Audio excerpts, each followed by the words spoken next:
এই মেশিনটার details principal বলবো, প্রিন্সিপালটা বলে দিচ্ছি খুব সংক্ষেপে। এটা হচ্ছে ডিজিটাল থার্মোমিটার। তো এটাকে আবার কেউ ইনফ্রারেড থার্মোমিটারও বলা হয়। এটা অপারেট করতে 9 ভোল্টের একটা ব্যাটারি লাগবে। আমি ব্যাটারি থেকে শুরু করতেছি। ব্যাটারিটা এখানে থাকে, 9 ভোল্টের একটা ব্যাটারি দেওয়া আছে। আর এটা হচ্ছে ট্রিগার সুইচ। এই সুইচটা মেনলি বেশি ইউজ হয়। আর এখানে একটা ডিজিটাল ডিসপ্লে দেওয়া আছে, এখানে আরও কিছু ফাংশন বাটন দেওয়া আছে 3টা। এখানে একটা এলইডি লাইট দেওয়া আছে লাল রঙের। আর এটা হচ্ছে একটা সেন্সর, সেন্সরটার নাম হচ্ছে আইআর সেন্সর। সে আইআর সিগন্যাল রিসিভ করে। তো আমরা দেখি, চালু করি। এই যে দেখেন, চালু করলাম। আমার টেম্পারেচার মাপতেছি। আমার টেম্পারেচার আশা করে শো করতেছে। কত দেখাচ্ছে সকাল ভাই? 34.5। 34। ঠিক আছে, আমার টেম্পারেচার আজকে একটু বেশি। এটা দেখাচ্ছে সেন্টিগ্রেডে। আপনারা এই বাটনের মাধ্যমে এটাকে আবার ফারেনহাইট করতে পারবেন। ফারেনহাইটে দেখাচ্ছে 94। আমার টেম্পারেচার 94 দেখাচ্ছে। হ্যাঁ, ঠিক আছে, এটা ঠিক আছে।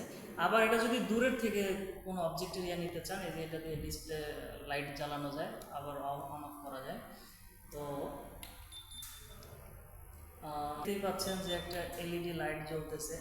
এই এলইডি লাইটের মাধ্যমে আপনি দূরের থেকে নিতে পারবেন। যেমন ধরেন এইখানকার টেম্পারেচার কত, এই যে দেখেন আমি মাপতেছি, এখানে দেখাচ্ছে 34 ডিগ্রি ফারেনহাইট। এটা যদি আবার আমি সেন্টিগ্রেডে নেই,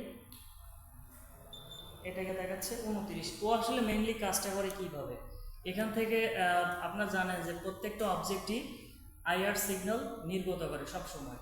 তো কিন্তু মূলত টেম্পারেচার পরিমাপ করে না, ঠিক আছে। ও হচ্ছে আইআর, এখান থেকে যে আইআর সিগন্যালটা বের হচ্ছে সবসময়, ও এই সেন্সরের মাধ্যমে আইআর সিগন্যালটা নিচ্ছে। সেই আইআর সিগন্যালটা একটা প্রসেসরে দেওয়া হচ্ছে। সেই প্রসেসর কি করতেছে, আইআর সিগন্যালকে কনভার্ট করে একটা ভোল্টেজ রূপান্তর করতেছে। আর এখানে আমরা যেটা দেখতে পাচ্ছি সেটা হচ্ছে ভোল্টেজ মূলত। তো এই ভোল্টেজটা নির্ভর করে এইটার উপরে, এখানকার টেম্পারেচার আইআর সিগন্যালের উপরে। এইভাবে এটা কাজ করে। এছাড়া আপনি দেখবেন যে মোটরসাইকেলের যে ডিসপ্লে, ওখানে আমরা মোটর গাড়ির স্পিড দেখতে পাই। ওটাকে আসলে স্পিড দেখতে পাই না। হচ্ছে ওর সামনের চাকায় একটা ছোট্ট জেনারেটর লাগানো থাকে। ওর ঘূর্ণনের উপরে ভিত্তি করে ওই জেনারেটরটা ঘুরে, ছোট্ট একটা জেনারেটর, ওখান থেকে একটা ভোল্টেজ উৎপন্ন হয়। সেই ভোল্টেজটা যখন ডিসপ্লেতে আনা হয় এবং ওটা কনভার্ট করে ভোল্টেজে দেখানো হয়। ভোল্টেজটা উঠাই ওখানে জাস্ট স্পিড দেখানো হয়। হ্যাঁ, এটা হচ্ছে যে বাইকের স্পিড দেখাচ্ছে।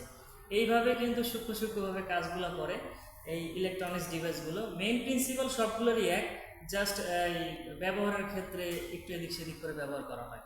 তো এই মেশিনটার ব্যাপারে আমি যথেষ্ট তথ্য দেওয়ার চেষ্টা করছি, তারপর আরও ডিটেলস দিতে পারলে ভালো হতো।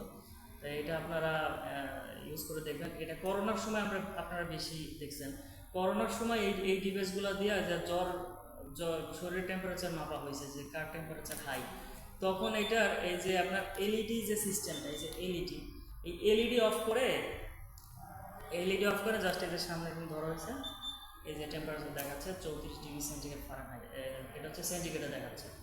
তো এই হচ্ছে এই মেশিনের ইউজ। এগুলা দামি মেশিন, এগুলো বড় বড় কোম্পানি ইউজ করে তাদের কাজে, টেম্পারেচার মাপার কাজে।